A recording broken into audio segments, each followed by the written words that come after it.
Assalamualaikum warahmatullahi wabarakatuh. Salam sejahtera bagi kita semua. Perkenalkan, saya Puput Menis Narselina, dosen dari Program Studi Musik Fakultas Seni Pertunjukan Institut Seni Indonesia Yogyakarta. Pada kesempatan ini saya akan menyampaikan pemaparan terkait unjuk kerja saya dalam Tridharma Perguruan Tinggi, khususnya pada bidang pendidikan sebagai bagian dari dokumen penilaian deskripsi diri PDD UKT PT.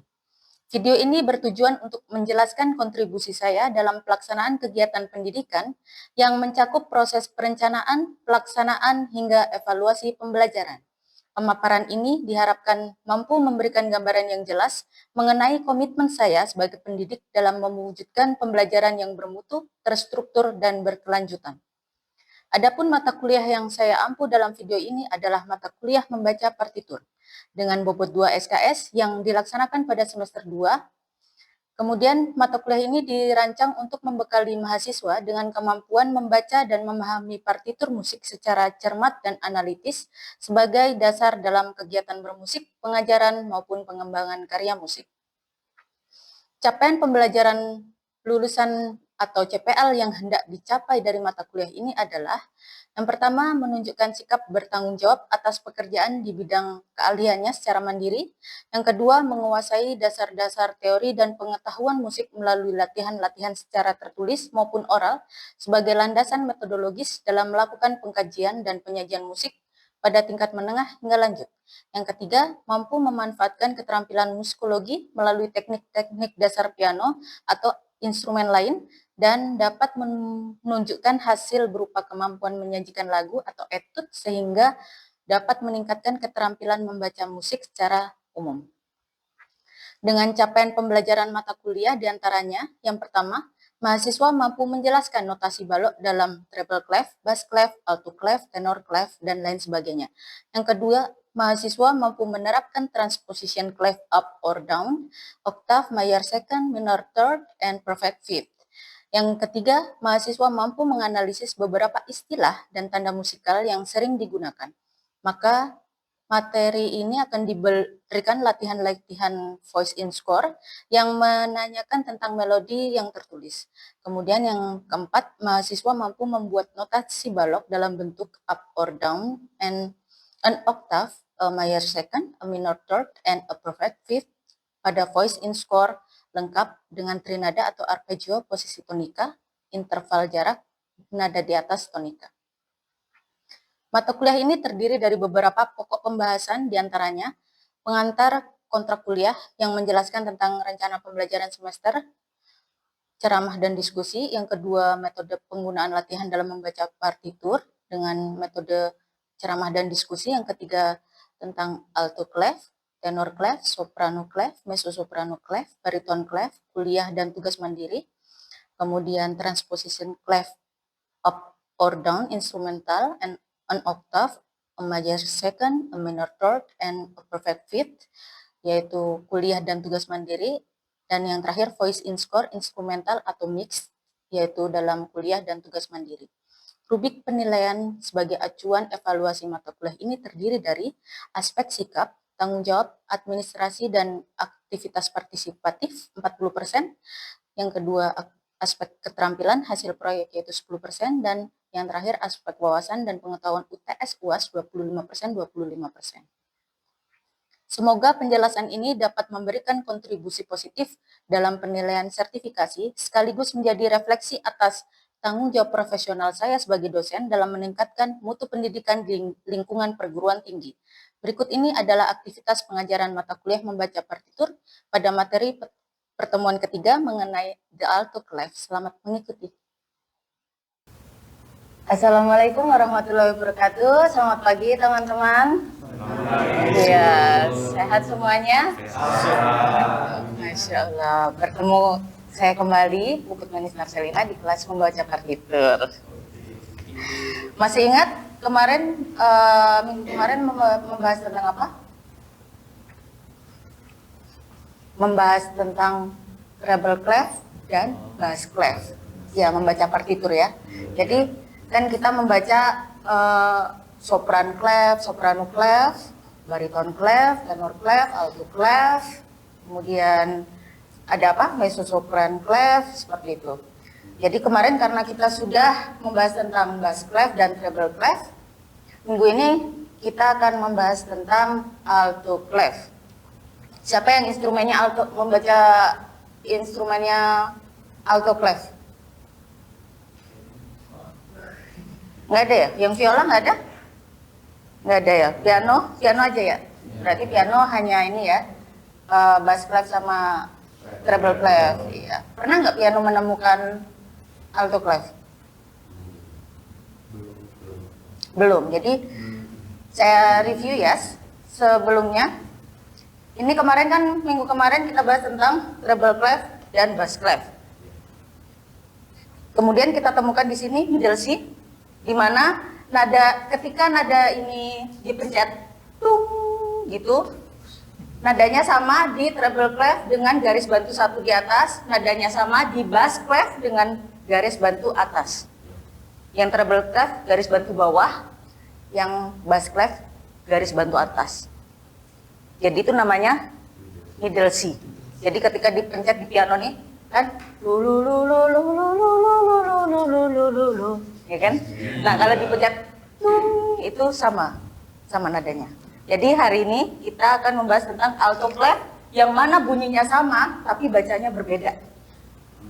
Menarik bukan? Oh, menarik. Oke, nih ada 5 speed quiz ya. Ini gampang sekali.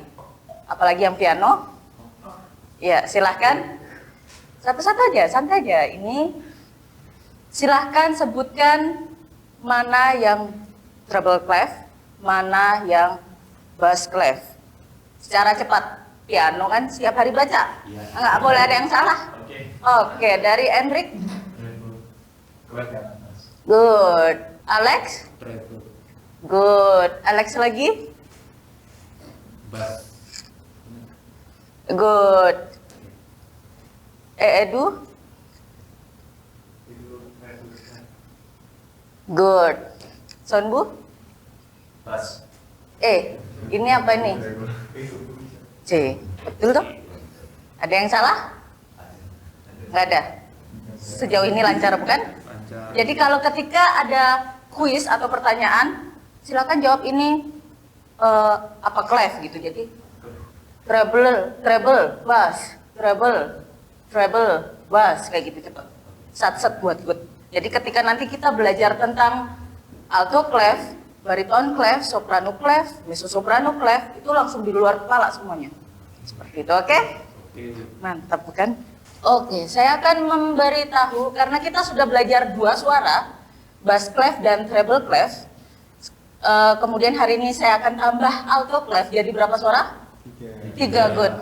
Sekarang saya akan putar sebentar videonya tadi. Mana videonya tadi?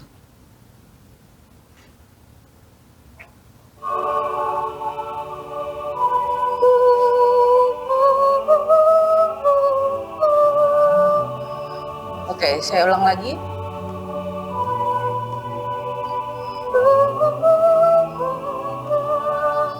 Ya, coba lihat di sini. Di sini nada apa, Hendrik? D. Kekecilan.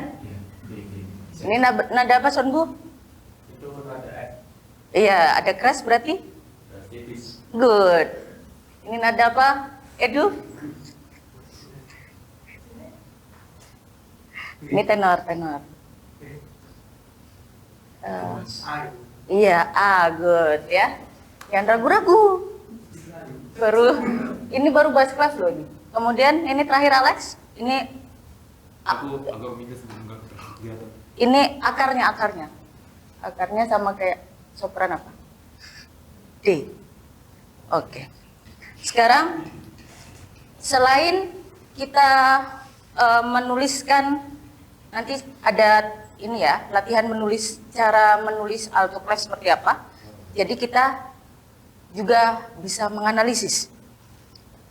Kenapa kok sekarang harus bahas alto clef? Apa pentingnya? Jadi supaya untuk memenuhi suara tengah intervoice, seperti misal ada mayor kan, do mi sol Nah, itu kan rasa bahagia datang. Ketika nada terts atau nada alto itu dipindah turun setengah, jadi do, re, sol, minor. Ya, jadi minor. Itu nuansanya beda lagi, nggak jadi mungkin Godamus yang sedih. Jadi ini sudah terdeteksi ya, teranalisis bahwa di sini ada 2 crash, kemudian sopran main D, alto main fis, tenor main A, bass main D. Berarti isinya apa? D, fis, A, D. Berarti tonikannya D ma? Good. Seperti itu. Jadi inilah fungsi nada alto di tengah untuk menambahkan rasa secara vertikal suara pada harmoni. Oke, saya lanjutkan ke PowerPoint. Saya ulang lagi, siapa yang tahu nada apa yang dinyanyikan oleh suara alto? Suara alto tadi menyanyikan nada apa? Saya ulang lagi, suara alto dinyanyikan nada apa? Tadi kan nada tuh, tadi. Ini nada aku sebutin lagi. Ini ada 4 suara yang udah aku sebutin. Aku tanya kembali, suara alto dimainkan nada apa? Alex, fis, Oke, mohon maklum ya. Jadi Alex harus hafal D mayor itu berapa keras berapa mol? 2 keras. Karena fis, kalau mol itu baru mainnya S, C, D, S, bacanya seperti itu. Tapi kalau ada fis, berarti itu otomatis crash. Seperti itu ya. Oke, makin pinter nanti Alex di sini ya. Jadi ketika saya tanya, ketika nanti ada suara paduan suara nih, suara altonya tadi apa? Berarti sudah tertebak suara altonya adalah suara tengah dari akord misal C, E, G, suara E-nya. Berarti dia fis A, suara fis-nya. Itu suara altonya, suara tengah. Hari ini kita belajar tentang alto, seperti itu ya. Rajin sekali dia mencatat. Oke, seperti ini. Secara detailnya, ini D, saya ulangi lagi. D, nada fis, nada A, dan nada D. Dalam potongan suara pada lagu Godamus Igitur yang sering kita dengarkan ketika kita lulus, pernah lulus nyanyi lagu ini? Belum, besok insya Allah dinyanyiin sama adik-adik kelas ya. Suara alto dinyanyikan pada nada fis. Oke, ya, ini jelas-jelas, ini nada fis.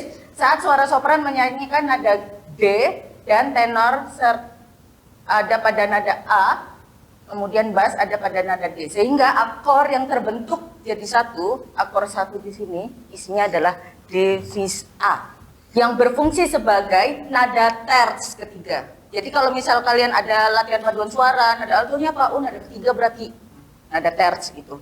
Karena nada suara alto itu untuk membangkitkan nuansa. Jadi kalau misal kita lagi sedih, pasti minor nih. Tapi kalau lagu ini adalah mayor, D fis A itu tadi, tapi nada tertsnya diganti dis tadi, jadinya do, re, sol, jadinya Godamus yang sedih. Nah, lulus dengan kesedihan. Seperti itu ya. Serta merupakan bagian penting yang menentukan warna suara mayor atau minor pada sebuah akor. Jadi di sini pentingnya nada ketiga alto untuk sebuah harmoni. Seperti itu ya teman-teman. Next. Pertanyaan kedua. Apa fungsi suara alto pada sebuah partitur lagu? Ada yang bisa? Dijawab aja seadanya. Silakan Edu. Mengisi suara 3 dan juga menambah warna suara. Good, itu tadi ya. Mengisi suara 3 dan mengubah warna dari sebuah akord yang sudah saya ulangi berkali-kali seperti itu. Jawabannya adalah suara alto sebagai pengisi harmoni tengah atau inner voice yang menghubungkan suara sopran, tenor bass yang di bawah. Alto juga berperan sebagai penyeimbang suara vertikal dalam akord dan memberikan kestabilan serta kedalaman harmoni. Jadi kenapa dia disebut vertikal? Karena dalam sebuah akord itu kan tadi balik dulu ya, dalam sebuah akord. Nah, ini kita sebut akord. Jadi D, fis, A, D itu akord satu. Itu dinamakan vertikal. Kalau horizontal, ini namanya nanti jadi harmoni. Dia harmonisnya, klimaksnya seperti apa, nanti dinamikanya seperti apa. Nah, seperti itu. Jadi untuk membangun nuansa warna tadi itu ada di akord. Dia nuansanya sedih, gembira, seram. Nah, seperti itu ada di akord. Sampai sini paham? Next ya. Sedikit paham bukan? Oke, ini sudah. Kemudian score reading. Saya akan menjelaskan lagi score reading. Dalam bahasa Indonesia adalah membaca partitur yang sedang kalian sedang saya ampu pada hari ini. Kalau di dalam bahasa Inggris itu score reading. Jadi kalau misal orkestra, nah orkestra itu ada score reader di belakang, ini di belakang layar nih. Terus habis itu dia membacain, oh habis ini yang solo violin, kameranya langsung ke violin. Oh habis ini yang solo kontrabas, langsung kameranya pindah. Itu namanya score reader. Score reading itu bendanya, score reader orangnya, reader, oke? Oke. Iya. Jadi kalau kalian lagi nonton orkestra atau apa, pasti ada score reader di balik layar tersebut. Jadi kenapa kok kayak live streaming orkestra itu kan, oh kok dia tahu solonya di sana, oh kok dia tahu, padahal nyempil gitu kan biasanya. Ya karena ada score reader di situ. Jadi dia yang mengarahkan. Makanya nanti kalau kalian sudah ahli di sini, kalian bisa jadi score reader. Menurut R.O. Morris and Howard Ferguson, membaca partitur merupakan elemen penting dalam musik yang bertujuan untuk memberikan sarana pelatihan mandiri dalam membaca skor musik secara cepat dan tepat. Jadi latihan ini pada kelas hari ini tuh supaya cepat dan tepat gitu. Jadi nggak mikir-mikir lagi, ini akornya apa tadi ya? Ini nadanya apa tadi ya? Ini kelasnya apa tadi ya? Itu enggak. Jadi di sini itu kita akan dilatih untuk, oh ini kelasnya ini. Jadi langsung dapat ini tonikanya D mayor, ini isinya D fis A, ini nuansanya happy seperti itu. Langsung ketemu, kayak gitu. Oleh karena itu tujuan pembelajaran hari ini adalah agar mahasiswa mampu membaca dan membuat notasi balok pada alto clef, serta mengkaji atau menganalisis materi sesuai dengan topik yang diberikan. Next.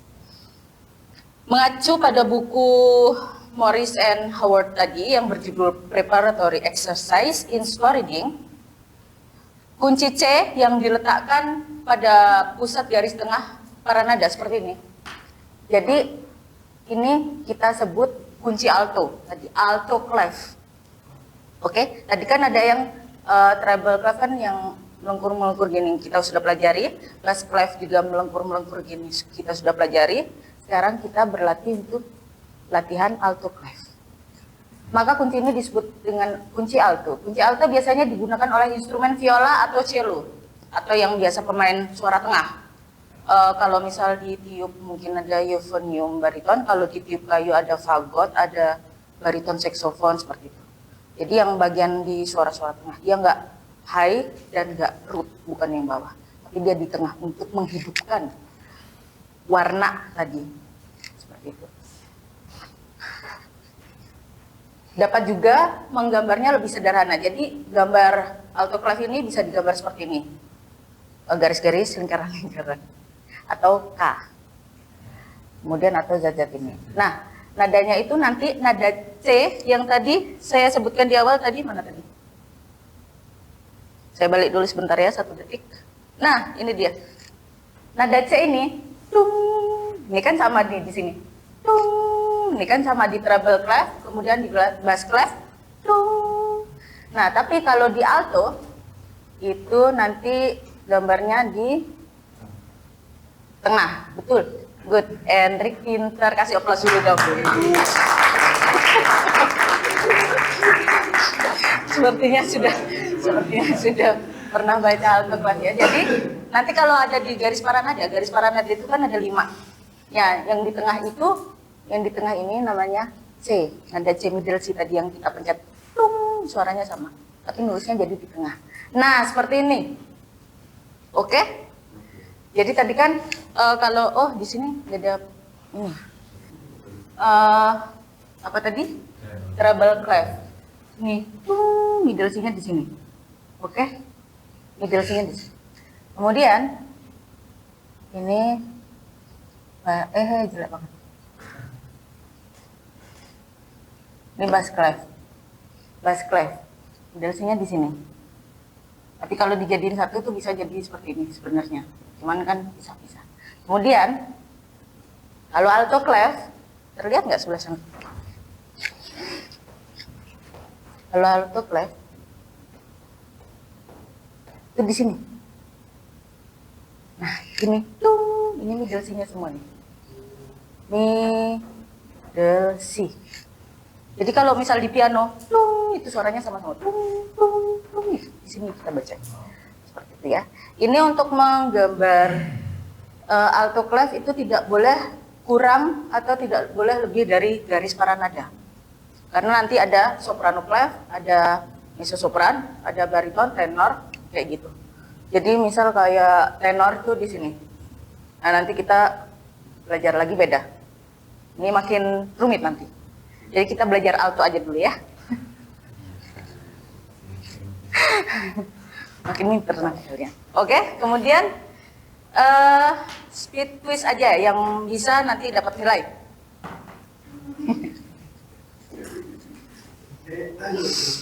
Gampang ini dihitung lah. Ini kan C-nya di sini. Ya, satu-satu ya. Langsung jawab cepat aja, yang mau jawab silakan. Good. Ini? Good. Ini? Good. Ini? Ini?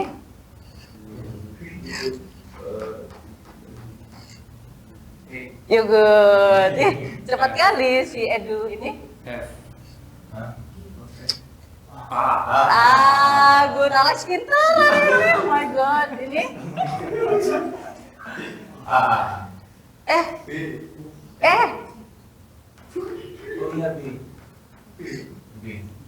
Beo ya?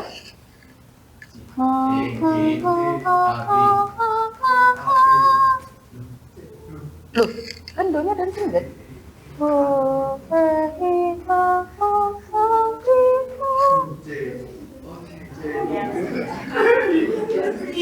Sampai aku nyanyiin. Ini? Nih? Good, Alex pintar ini.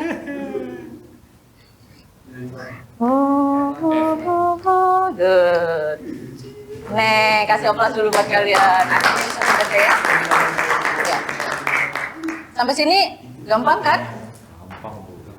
Gampang banget bukan? Apalagi nanti menulis ya. Nanti kita belajar untuk menulis juga. Jadi nggak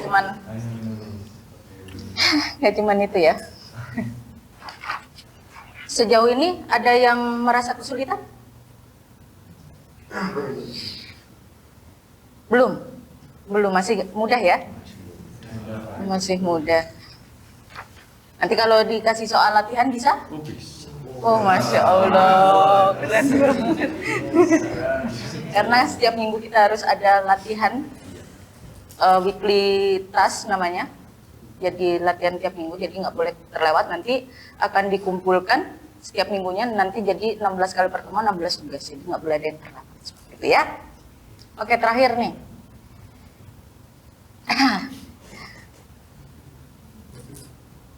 Nah, akor nih, gampang banget toh?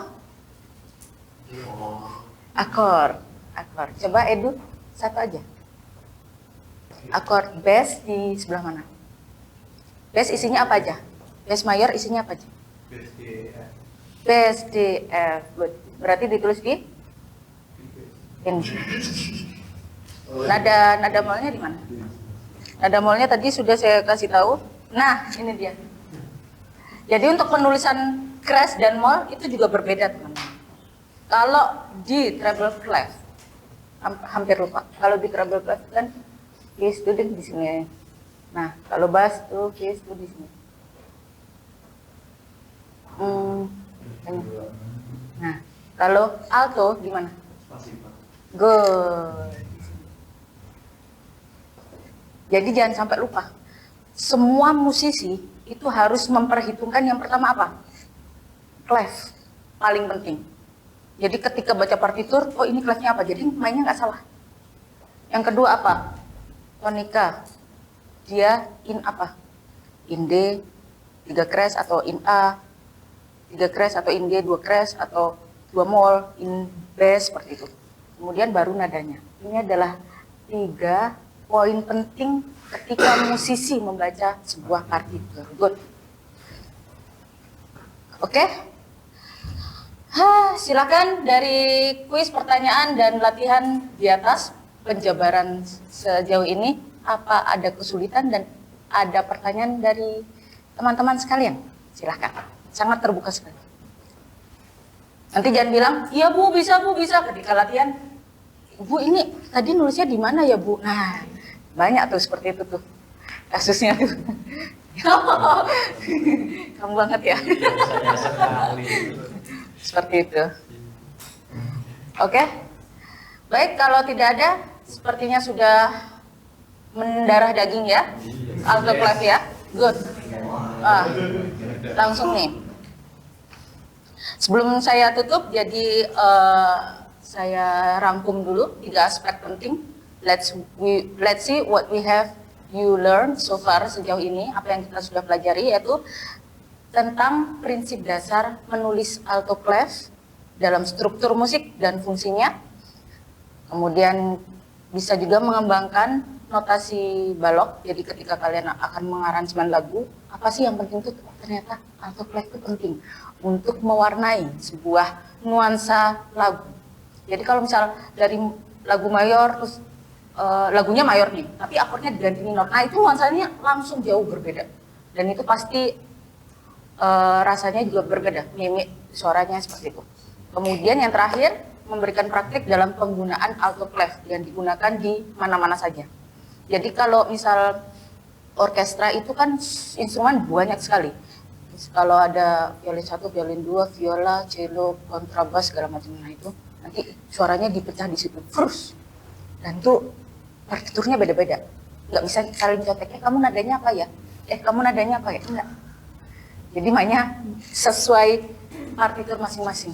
Jadi nggak bisa nyampe. Jadi mahasiswa harus benar-benar memahami dan memiliki skill dalam hal membaca partitur ini secara cepat dan tepat. Seperti itu ya. Oke, kemudian terakhir, sebelum saya tutup, ini adalah PR untuk minggu depan. Perhatikan cuplikan partitur berikut yang diubah ke dalam alto clef. Ini kan tadi kita sudah belajar tentang alto clef, diubah ke dalam treble clef karena minggu kemarin kita sudah belajar treble clef. Dan yang terakhir, ini adalah tenor clef yang dirubah ke alto clef. Seperti itu teman-teman. Saya akan bertanya lagi, tidak ada pertanyaan? Sejauh ini belum? Maka silakan dikerjakan.